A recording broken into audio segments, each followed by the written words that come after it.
Movie के starting में हम रात में एक लड़की को स्टेशन के पास देखते हैं जो कि एक शूज़ से अट्रैक्ट हो चुकी थी। वो उसे उठाने जैसे के लिए जाती है, वहाँ एक बड़ी लड़की आकर उस शूज़ से अट्रैक्ट होकर उसे ले जाती है, लेकिन यहाँ उसकी मौत हो जाती है बुरी बुरी तरह से। अगले सीन में हम देखते हैं संजय नाम की औरत को जो अपनी बेटी और वाइफ हस्बैंड दोनों साथ रह रहे हैं, लेकिन फिर वो उससे डिवोर्स लेकर एक ऐसे फ्लैट में रहने चली जाती है जहाँ पर ऑलरेडी कोई नहीं ज़्यादा लोग रहते, और वहाँ पर लोग ये भी कहते थे कि उस फ्लैट में भूत है। और एक बूढ़ी उसे देखकर काफ़ी डर जाती है और फिर वहाँ से वो चली जाती है। वह उसकी बेटी के साथ अकेले ही वहाँ रहने का फैसला करती है, और फिर डिवोर्स के बाद वो पूरे घर की मशक्कत करती है और उस फ्लैट में सभी चीज़ें रिपेयर और सुधार कर वहाँ रहने की कोशिश करती है। और वहाँ पर अब वो अच्छी तरह से रहने के लिए काफ़ी सारी चीज़ें खुद ठीक करने लगती है। तभी एक लाइट का बल्ब फूट जाता है और उसकी आँखों में चले जाता है।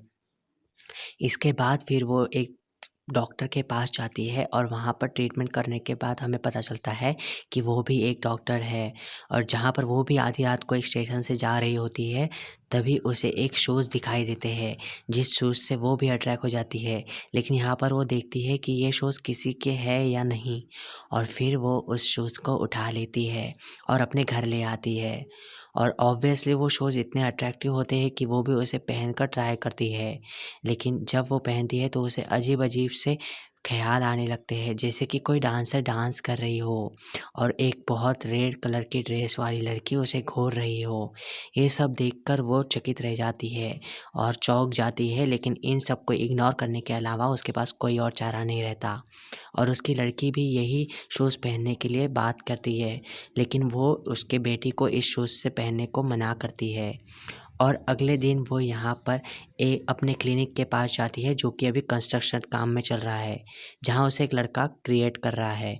यानी वो लड़का उसके क्लिनिक के लिए काम कर रहा है और वो उसे रिपेयर कर रहा है या बना रहा है, जहाँ वो उसे अपने घर खाने के लिए बुलाती है। वहीं दूसरी तरफ उसकी लड़की वो सैंडल पहन लेती है, और वो सैंडल पहनने के बाद उसे भी बहुत बुरे-बुरे विचार आने लगते हैं। यहाँ रात को फिर वो लड़का खाना खाने के लिए उनके घर आता है, तभी उसकी बेटी उससे गुस्सा होकर कहती है कि आप पापा के साथ क्यों नहीं रहते, और पापा के साथ आपका क्या मसला है, पापा के साथ रहा करो, ये किस लड़के को आप लेकर आए हो मेरे घर में। और इसी तरह से वो गुस्सा होकर चली जाती है। यहाँ वो लड़का भी उस सैंडल से अट्रैक्ट होने लगता है। अब यहाँ पर संजय को दिन में भी बहुत बुरे-बुरे भूत दिखाई देने लग रहे हैं। यहाँ वो देखती है कि अपनी बेटी को बड़ी बिल्डिंग से कूदता हुआ, और ये देखकर वो काफ़ी डर जाती है और उसे अब समझ आ जाता है कि कुछ तो गड़बड़ हो रहा है मेरे साथ। यहाँ उसकी बेटी को वो मना करती है कि सैंडल तुम नहीं पहनोगी। एक दिन उसकी फ्रेंड आती है उसके घर और वो इस शूज़ को ट्राई करने का सोचती है, लेकिन वो तो हद ही पार कर देती है। उसे चुरा कर वहाँ से चली जाती है, और फिर क्या था, सैंडल जिसने चोरी उसकी तो मौत पक्की है।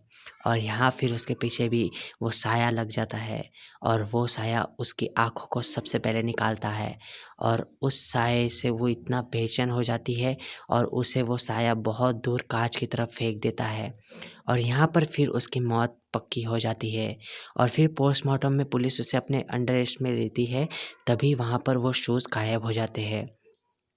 और फिर जहाँ पर वो लास्ट टाइम गई थी यानी कि संजय के घर, वो तो उसकी फ्रेंड होती है, तो पुलिस उसे कस्टडी में बुलाती है और पुलिस को लगता है कि ये एक मर्डर है।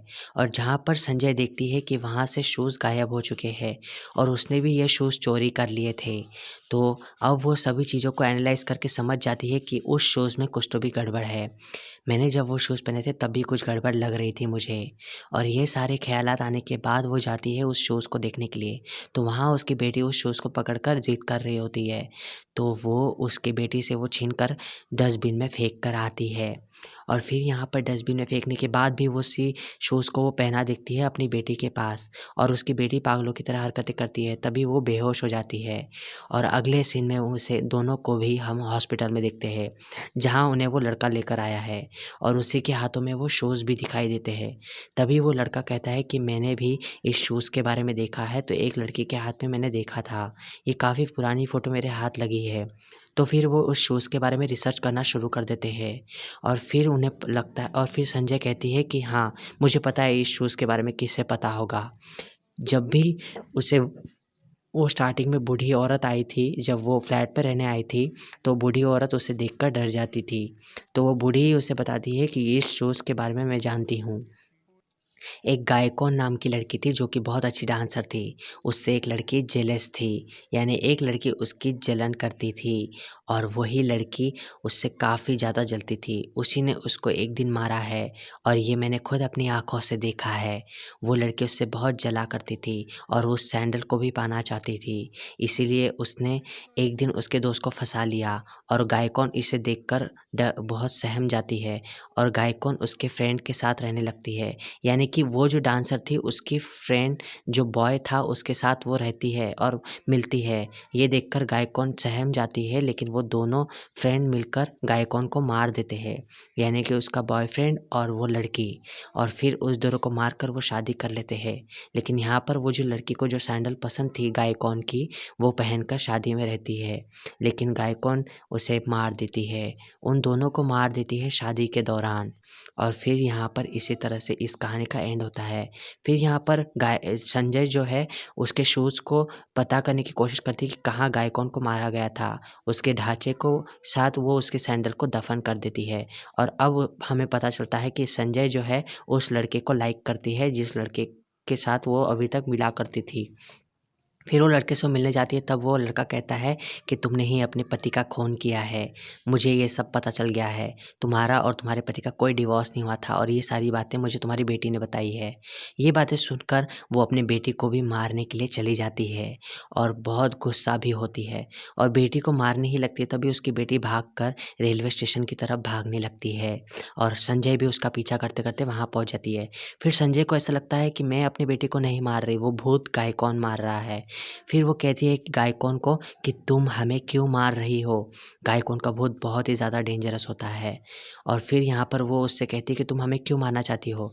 फिर गायकोन कहती है, अच्छा, मैं तुम्हें नहीं मारना चाहती। तुमने अपने पति का खून किया, उस लड़के का और तुम्हारी फ्रेंड का भी, क्योंकि तुम वही लड़की हो और तुम वही लड़की हो जिसने मुझे भी मारा था। और ये बात वो सुनकर मना करती है, लेकिन हाँ, यही सच होता है। संजय ने ही सबको मारा होता है, क्योंकि वही गायकोन से जेलस करती थी पिछले जन्म में। और यहाँ पर इसी तरह से इस मूवी का एंड होता है। होप आप लोगों को ये समझ आया होगा कि संजय ही वो लड़की थी जिसने गायकोन को मारा था। वो गायकोन से भी जलती थी। अब वो अगले जन्म में भी गायकोन से और बाकी लोगों से भी जला करती है और इसीलिए वो बूढ़ी औरत भी उसे देखकर डर जाया करती थी।